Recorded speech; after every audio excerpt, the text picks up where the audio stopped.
सुहागन महिलाएं अपने अखंड सुहाग के लिए, अपने पति की लंबी उम्र के लिए वट सावित्री अमावस्या के दिन वट वृक्ष यानी बरगद के पेड़ का पूजा करती हैं। यह पूजा हमें कैसे करनी है तो चलिए बताते हैं आपको इस दिन क्या क्या करना चाहिए। इस दिन सुबह सुबह स्नान आदि करने के बाद सबसे पहले हम वट वृक्ष के नीचे जाते हैं। वट वृक्ष मतलब बरगद के पेड़ के नीचे। वट सावित्री अमावस्या के दिन सुबह सुबह स्नान आदि करने के बाद हम बरगद के पेड़ के नीचे जाएंगे। मंदिर के आसपास आपको बरगद का पेड़ अवश्य मिल जाएगा। अगर बरगद का पेड़ ना मिले तो बरगद की टहनी भी आप घर पर मंगवा सकते हैं। बरगद के वृक्ष के आसपास थोड़ी सफाई करने के बाद सबसे पहले माता सावित्री ने अपने पति के प्राण वापस पाने के लिए की थी और माता सावित्री ने पहली बार जब यह पूजा की तो बरगद के जो पत्ते होते हैं उनसे गहने बनाकर पहने थे। तो हमें भी बरगद के पत्तों को गहने बनाकर पहनना है। तो एक पत्ता आप अपने बालों में, अपनी चोटी में या जोड़े में लगा लीजिएगा। उसके बाद हम पूजा शुरू करेंगे। सबसे पहले हम बरगद के पेड़ में जल सींच देंगे। जल सींचने के बाद थोड़ी सी जिस जगह आप पूजा कर रहे हो वहाँ पर भी जल के छींटे लगा देंगे, मतलब शुद्धिकरण कर लेंगे। उसके बाद हमें बरगद का पत्ता लेना है। इस पत्ते को ऊपर हम गौर गणेश को यानी पार्वती माता को और गणेश जी को विराजमान करेंगे। तो आप चाहे तो सुपारी से गौर गणेश बना सकते हैं या आप चाहे तो मिट्टी से भी गौर गणेश बना सकते हैं। बरगद का जो पेड़ है उसके नीचे की मिट्टी लेकर हम यहाँ पर गौरी माता यानी पार्वती माता और गणेश जी बना लेंगे और पत्ते पर इनको विराजमान कर देंगे। पत्ता अगर ना मिले तो बरगद का पेड़ बहुत ऊंचा है, अगर पत्ता नहीं तोड़ पा रहे हो तो आप थोड़ी सी हल्दी रख के उसके ऊपर भी गौर गणेश को विराजमान कर सकते हैं। इसके बाद हम वट वृक्ष के पेड़ के ऊपर सत्यवान सावित्री की फ़ोटो या तस्वीर बना देंगे। तो जैसी भी आपसे बन जाए, बस आपको ध्यान करना है सत्यवान सावित्री माता का। आप चाहे तो हल्दी से भी तस्वीर बना सकते हैं या अगर आपके पास ऐपन है तो ऐपन से भी आप बना सकते हैं। आप ऐपन ऐसे ही वट वृक्ष को लगा दीजिएगा। वट वृक्ष के रूप में ही हम सत्यवान सावित्री माता का पूजन कर लेते हैं। तो यहाँ हमने सत्यवान सावित्री माता बना दी है। अब हमें दीपक जलाना है। इस बार वट सावित्री अमावस्या यानी बरसाइती अमावस्या सोमवार के दिन पड़ रही है, यानी सोमवती अमावस्या भी उसी दिन है। और सोमवती अमावस्या को रुई की बाती नहीं जलाई जाती है, तो हम कच्चे सूत धागा या आप मौली से भी बाती बना सकते हैं। इस तरह से हम दीपक तैयार करेंगे और देसी घी का दीपक जला लेंगे। इस तरह से जलाने के बाद फिर हमें सभी को वस्त्र समर्पित करते हैं। तो यहाँ पर हम गौरा माता और पार्वती माता को, गणेश जी को, वट वृक्ष को, सभी को हम वस्त्र के रूप में मौली समर्पित कर देंगे। आप मौली समर्पित कर सकते हैं। आप चाहे तो वट वृक्ष को जनेऊ भी समर्पित कर सकते हैं या आप पीले रंग का वस्त्र भी समर्पित कर सकते हैं। मौली ज़रूर समर्पित कर दीजिएगा। वस्त्र हमने समर्पित कर दिए। उसके बाद हम सभी को तिलक लगाएंगे। तो हमें रोली का तिलक लगाना चाहिए क्योंकि जो यह व्रत है ये सुहाग के लिए किया जाता है। तो सभी को हम पहले रोली से तिलक लगा देंगे। माता पार्वती और गणेश जी को, वट वृक्ष को, सभी को हमें तिलक करना है। उसके बाद हल्दी लगाएंगे या आपने ऐपन जो बनाया है उसको भी आप लगा सकते हो।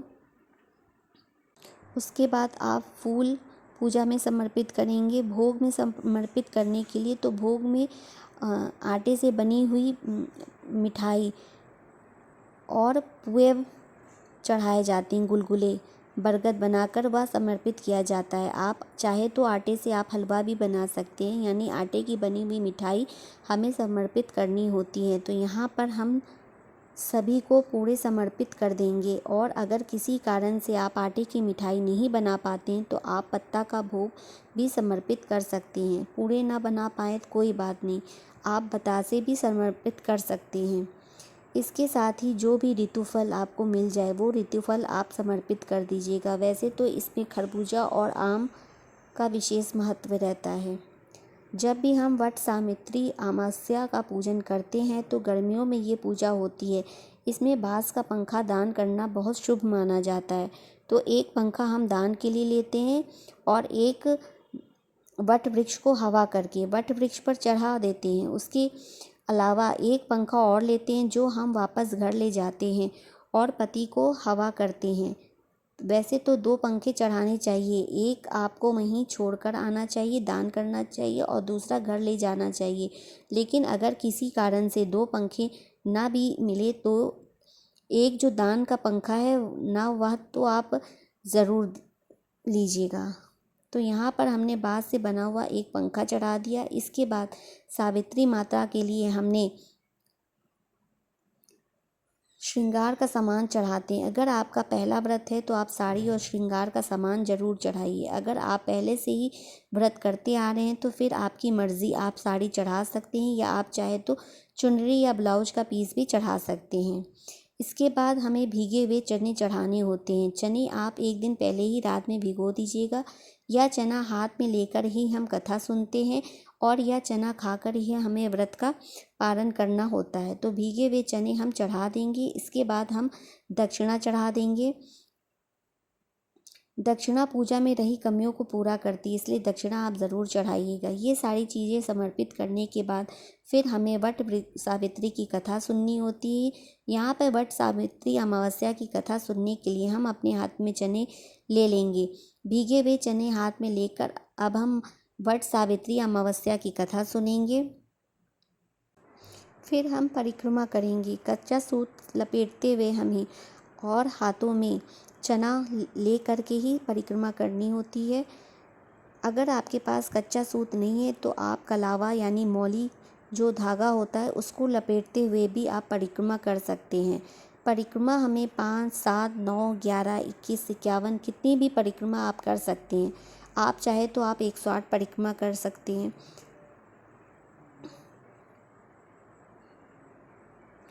उसके बाद हम परिक्रमा करने के बाद फिर आरती करेंगे।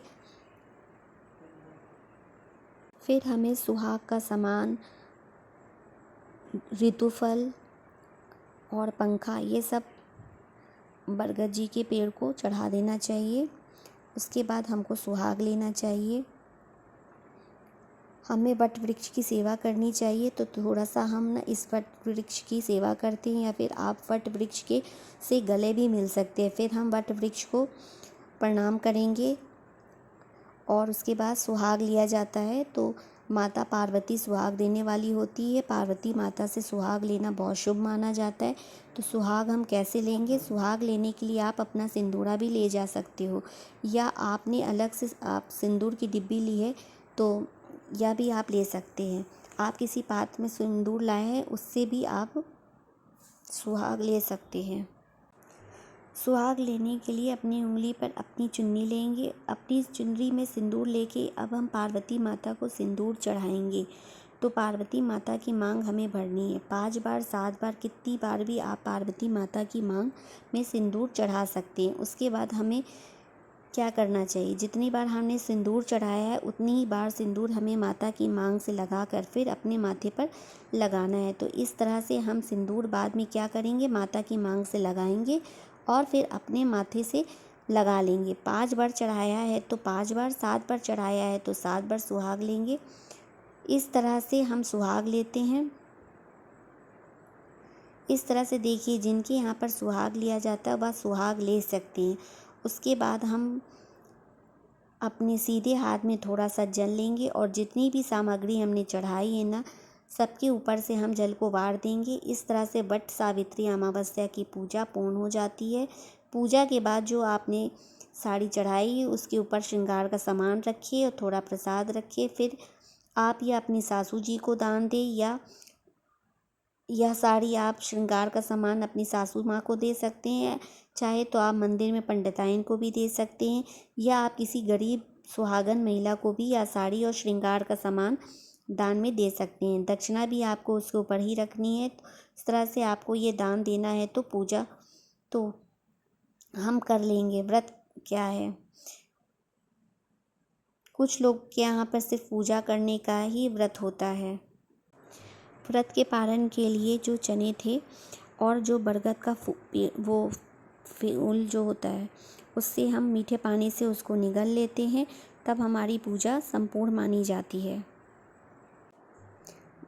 वट सावित्री अमावस्या के दिन आप पूजन ज़रूर कीजिएगा ताकि आपको अखंड सुहाग की प्राप्ति हो सके। अगर आपको मेरी वीडियो ज़रा भी यूज़फुल लगी होगी तो प्लीज़ लाइक कीजिएगा, कमेंट कीजिएगा। तब तक के लिए बाय बाय, मिलते हैं नेक्स्ट वीडियो में।